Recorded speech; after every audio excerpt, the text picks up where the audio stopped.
Hi, everybody. This is Minister Toya Woodland, and I'm glad that you are joining me. But I apologize for being late. Um, First of all, I want to say the purpose of this live is to address the issues that we have currently in America with the White House. Okay, so if you read my live, you understand that I am trying to reach out to President Donald Trump in an effort to not only apply for a position on his staff, but create a office for for his staff. It dawned on me that in this time, in this age of wanting to make America great again, that we want to make America great for all people, and that includes American descendants of chattel slavery. So I, in my infinite wisdom, was came up with the idea of an office for American descendants of chattel slavery, and what that office would do is handle all issues, all set asides, all reparation issues, healthcare issues, um, economic issues, education issues that have to do with specifically Black Americans. When I say Black Americans is defined as American descendants of chattel slavery. Those of us who have ancestry linked to slavery. Okay. First of all, but let me first of all tell you about a little bit about myself. Um, my name is Dr. Minister Toya Woodland. I am a reparationist. And if you don't know what a reparationist is, I'm trying to get the lighting just right, right? If you don't know what a reparationist is, a reparationist is a person that fights for reparations that are due American descendants of chattel slavery. That shadow is killing me. I'm sorry, guys. It seems like when I was coming on live, everything wanted to go wrong. My my I have two laptops. Neither wanted to work. The someone unplugged the Wi-Fi. Uh, Nothing wanted to work at all. However, here I am, and I'm excited to be here. As I said again, my name is Dr. Minister Toya Woodland, and I am a reparationist. I am a community activist, and I am a preacher of the gospel of Jesus Christ. Have two children, two boys. One is 23 and one is 32. I am a proud mom. They are exceptional human beings, and I'm really glad to know that they have the opportunity to have known them, that God gave them to me. I have been, since 2016, I have been a strong supporter of Donald Trump. And I must admit, I was a closet Donald Trump supporter. I voted both 2016, 2020, and again, I will be voting 2024. Uh, I ran for Congress in 2022 with the slogan of Make Minnesota First. I ran with the Green Party because they endorsed me. I by no way am a socialist, greenist, leftist in any sort, in any shape, form, or fashion. I am a conservative Black American, foundational Black American woman who believes in life. I'm pro-life. I am also, I believe that there should be that you should always clean up around your front door first. And when I say that, the Bible says that take the speck out of your eye before you want to remove it from your your neighbor's eye. So much immigration, so many refugees and immigrants have come to America that we have lost the ability to focus on the problems at hand, the problems that were already here with Black Americans. And so instead of taking the plank out of the eye of the community of the Black Americans right here at home, what we have done is created skipped over that part and wanted to heal every other part of the world. I, first and foremost, have nothing against immigration. I do believe that it is the responsibility of those who were here, those who have built this country, to demand more. And it's also the responsibility of the United States government to um, give more. And so many people say, well, I wasn't around when slavery happened, so why do I owe? Okay, we have nothing to do with Ukraine. Why do we owe? We have nothing to do with the foreign entities that receive assistance every year. Why you owe? The $9,000 that Chicago gave Venezuelans um, per month, okay? That part. Why do you owe? Today, I come on behalf of my fellow Black Americans asking President Donald Trump to create a new office inside of the White House called the Office for Foundation of Black Americans, or American Descendants of Chattel Slavery. Those that have lineage that tied to slavery. Um, we still in America, Black Americans still only account for 2.6% of this country's wealth, while white America accounts for 90% of this country's wealth. That's a huge gap. In the 1900s, we were at 2%.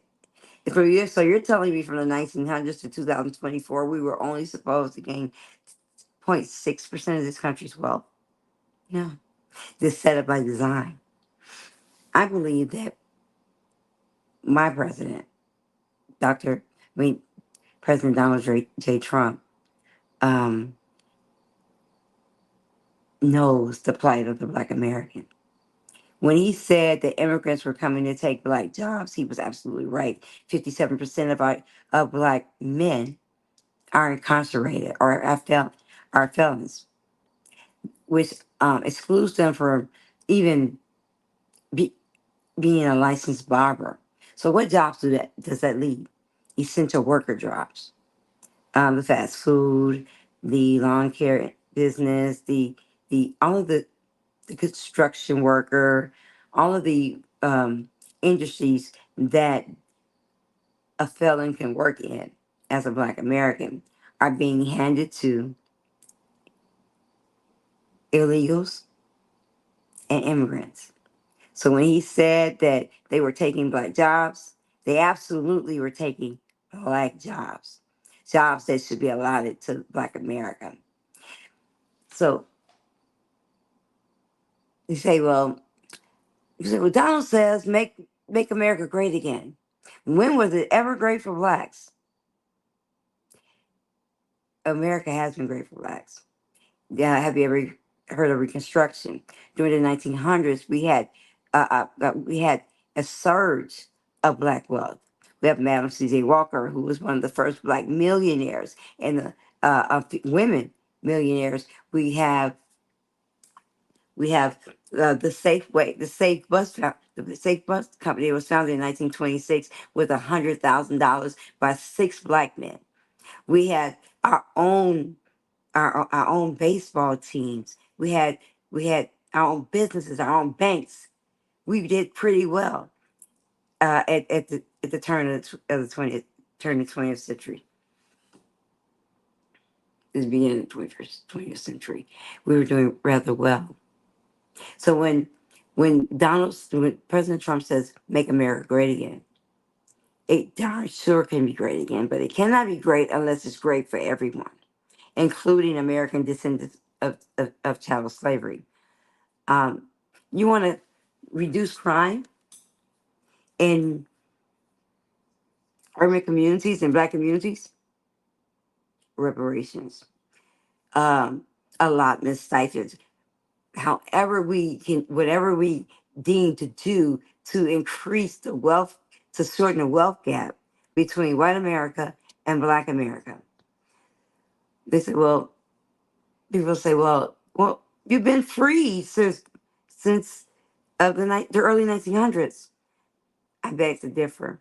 Black Americans are still fighting the plight of non-freedom. It's called the Department of Justice. Currently, we make up for 13.6% of the population, but 37% of our our population is incarcerated currently, working for free or a quarter a day, putting out fires in California for $1 a day. It's not okay.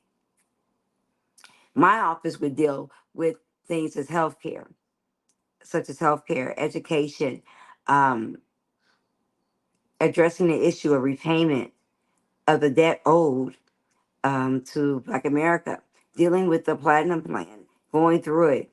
Um, I currently already work with a team by which our main focus is making sure that Black Americans are skilled with the skilled trades. It's called We Are the Builders, founded uh, uh, by a gentleman named Julian.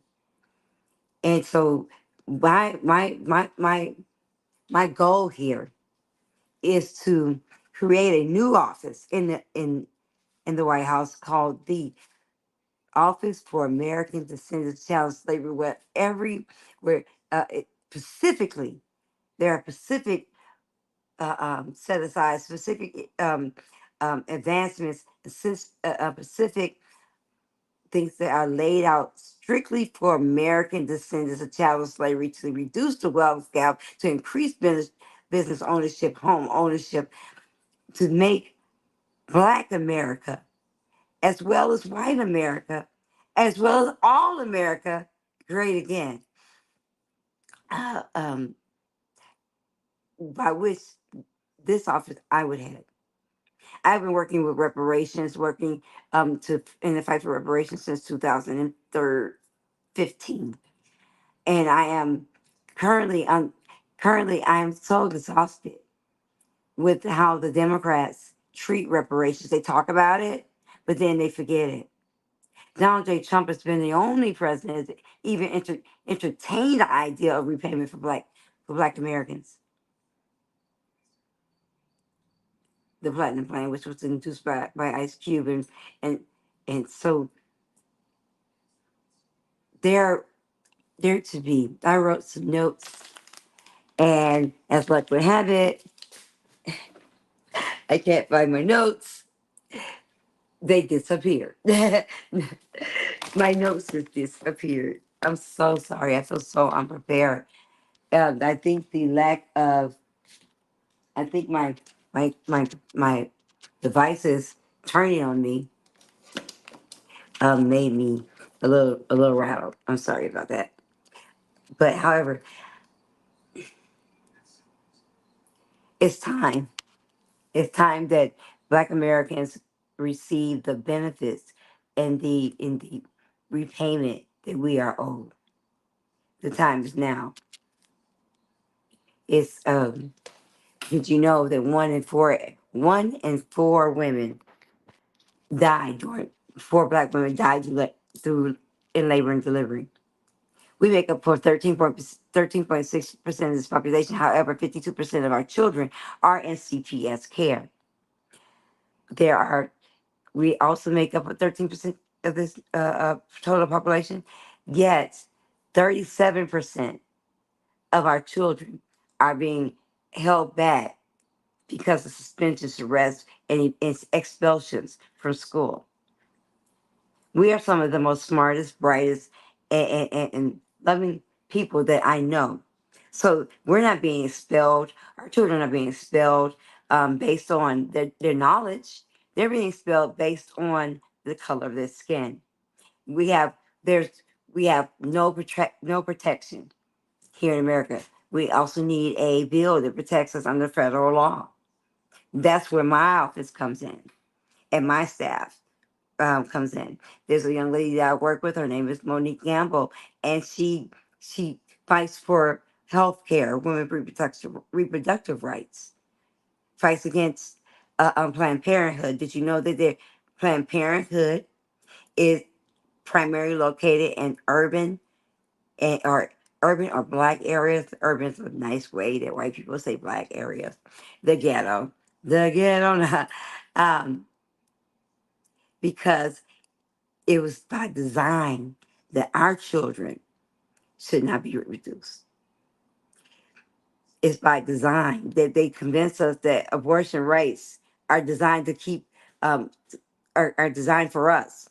But what is really going on is that we are populating the mass in the masses, while there are other ethnicity groups that are not so much. So if we can convince Black women that abortion is okay, then we can reduce the Black population. My office will deal with Black health issues, education. Speaking of education, did you know that 79% of the teachers in America are white, and 53% of them being white women who lead in the in the um, cases of inappropriate behavior with students, particularly young Black male students? It's time to heal our community. It's time to take Black people out of the oppressive state that we have been in for the last 404 years, and move us to the place where we rightfully belong to be. We are the only group in this country, President Trump, that did not ask to be here. We didn't migrate here. We're not immigrants. We were kidnapped, stolen, and brought here. And what I love about you, President Trump, is that your family is only one of the only presidential families that never owned slaves.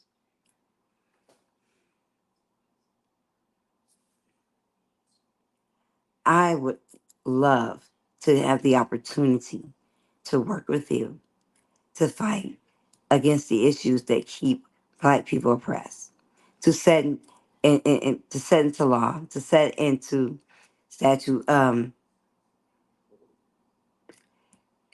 specific benefits that are allotted to Black people, not minorities. I am not a minority.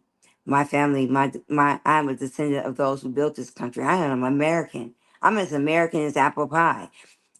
My, I'm just a Black American. But this is my country. I love the United States of America, and if I had a chance to live anywhere else, I would still want to live here, right here. Um, because the blood, sweat, and tears of my ancestors cry from the very soil and the very fabric of this place. Where am I going? I'm not going anywhere, because this is my country. I am not a minority. Minorities are those who came here were not American. Oh, and accidentally, you know, white women.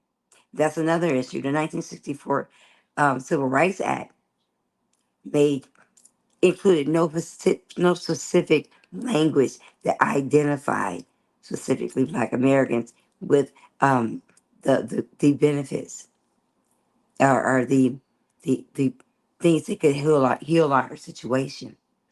They made every other group, minorities, Hispanics, LGBTQ community, um, white women, and all of those all of those specific groups are minorities. So when it comes for set asides that are for minorities and minority business, minority home ownership, we are the last on the list. But we were first in the march in the civil rights movement. We led that movement. It was specifically for us to remove ourselves from conditions by which we lived.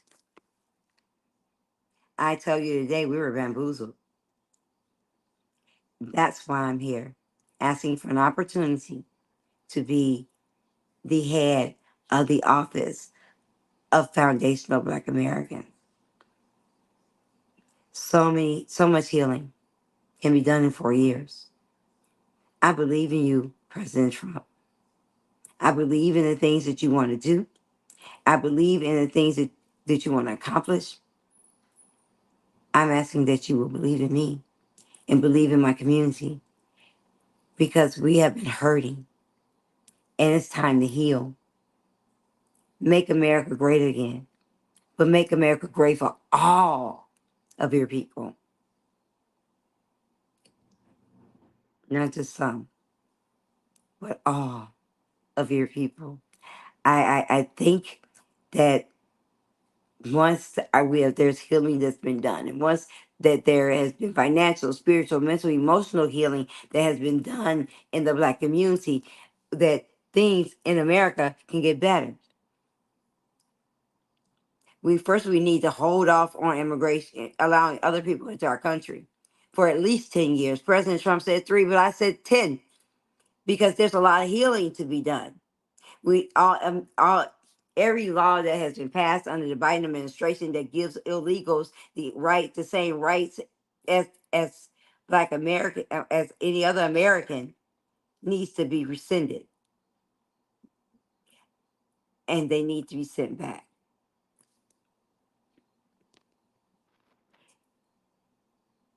for healing to take place. Places like Chicago and Minnesota, where I am, who are refugee states. These are things we can't leave in the hands of the states. We have to take control. We have to take charge at the federal at the helm and stop this atrocity. I am really excited about what's to come, and I know President Trump, if you create this office for Foundation of Black Americans and allow me to head it, we'll truly make America great again. I would not let you down. I would not disappoint. I'm not perfect by any means. I love Jesus. I love I love God. I love the American flag. I love American soil, and I love American people. I'm truth, justice, and the American way, and that's where I am with that. And I will not be considered a minority because I'm not a minority. I am a Black American, and my people built this country. President Trump, I truly believe that if you allow me, you need me on your staff. You absolutely need me on your staff because I'm grassroots, right? I fight for the people. I ran for Congress in 2020 against Ilhan. As I said before, I am I support uh, um I support all of the things that you support. There needs to be someone on your side that doesn't look like you, that's telling people this is best for us. This is what's best for Black people, Black Americans. There needs to be, you need me. I need you to know that you need me on your staff. That part. The Black Americans need a woman, a man, men and women of God,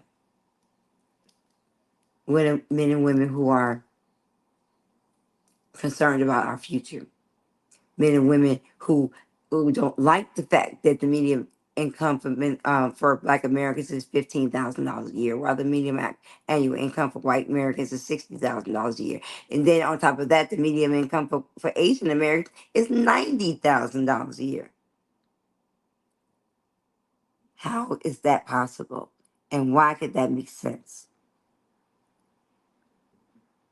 America is a wonderful place. It's the best place in the world to live. That's why so many people want to come here. But for some of us, not so much. I feel President Trump, you're the only president that would do this.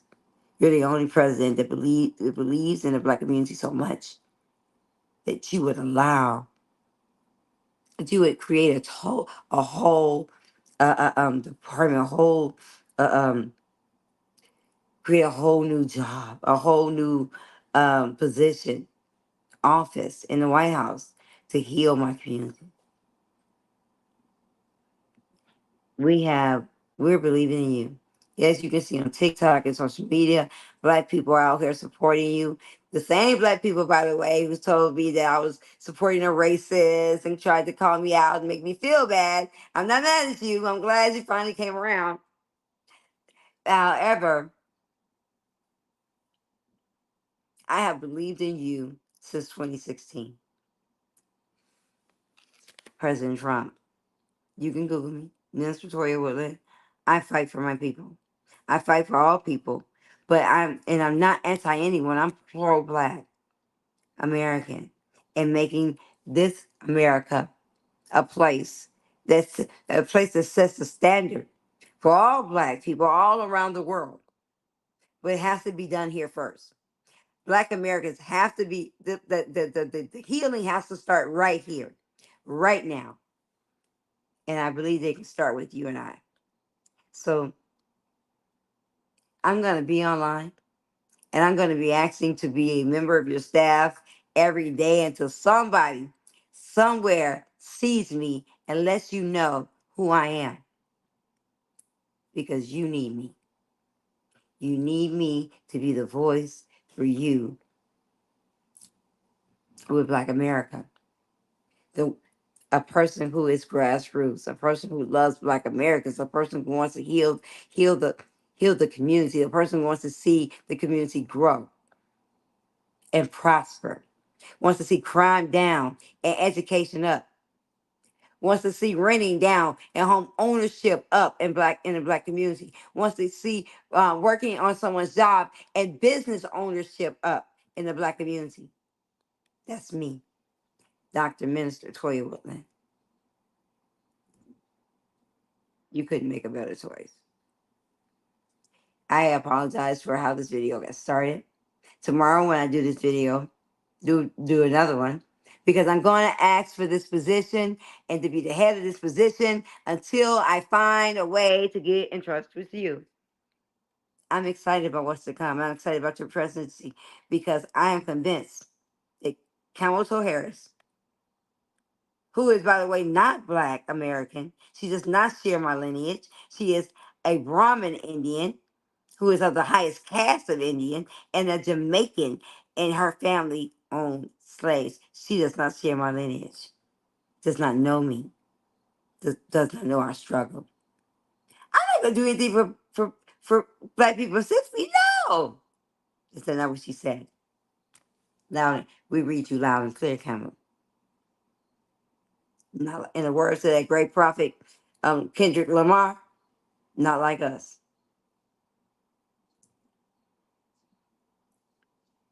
I'm so excited for these next 4 years. I'm excited about what's to come for America as a whole. The healing is going to take place in Black America. I'm excited for to see what you do because I believe in you. I always have. I remember being when you first got elected. This is just a little story. I really remember when you first got elected, um, President Trump, and I had friends that were calling me crying. And I told them, I said, God is going to do. He may not know it, but God is going to use this man to help heal our community. I remember sitting in my pastor's office saying, God is using him.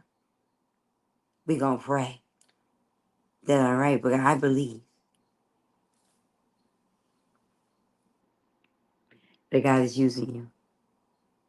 So until I get someone that I can get in front of that sees this video, sees the videos that I'm going to put, I want to work for you. I want to learn from you. I admire you, and I want to grow this country's economic status for Black Americans.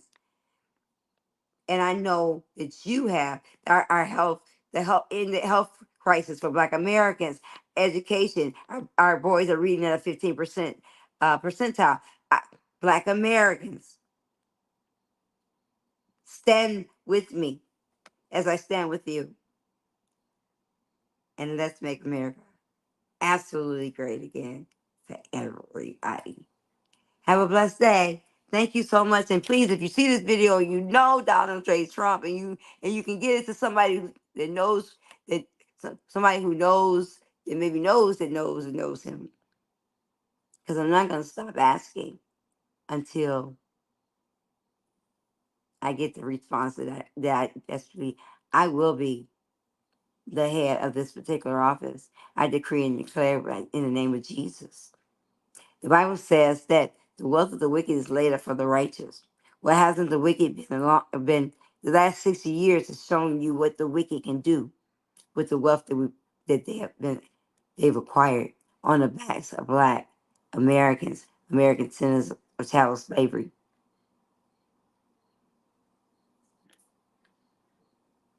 The time is now. It's time. I have been anointed and appointed for a time such as this, and I am ready for the challenge. I'm ready. So I'm asking, please, anyone who may see this video, who knows President Trump, get it to him. I love you all. I love you. God bless America. God bless every American. Let's end this with the pledge. I pledge allegiance to the flag of the United States of America and to the republic for which it stands, one nation, under God, with liberty and justice for all. I can't wait. I can't wait. We the people can't wait. Have a blessed day. I was a little nervous. I have to say that, but I'm not done. I I'm not done. I'm coming to the head. I'm not done. I'm going to beg if I have to. I ain't too proud to beg for if it benefits the community of which I come from. I love you all, and there's not a darn thing you can do about it. I love you all with the love of Christ. Be blessed. Stay loyal. Hold your head up, and know that God loves you all. Bye bye.